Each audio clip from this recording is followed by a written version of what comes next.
ziua, dragi copii! Astăzi vreau să ne jucăm un joc care se numește Spune ce face. Ce trebuie să faceți? Să priviți cu atenție fiecare imagine și să spuneți ce face personajul din acea imagine. Haideți să vedem dacă ați înțeles. Ce face fetița?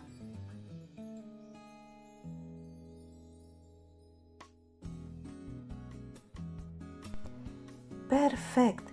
Fetița culege mere. Acum vă las pe voi. Ce face băiatul?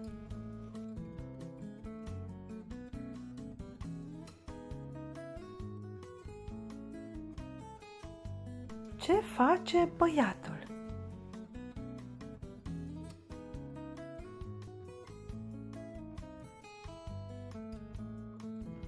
Ce face fetița?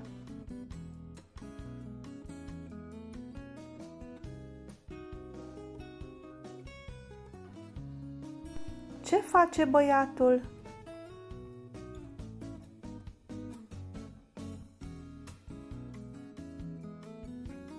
Ce face băiatul?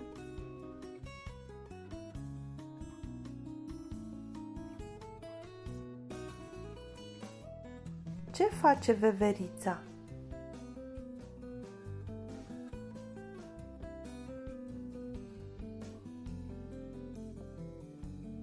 Ce face veverița?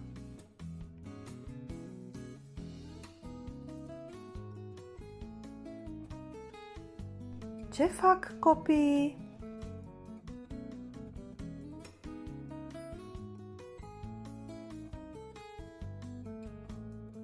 Ce fac păsările?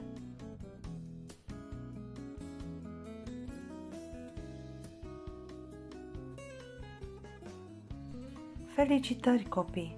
V-ați descurcat foarte bine!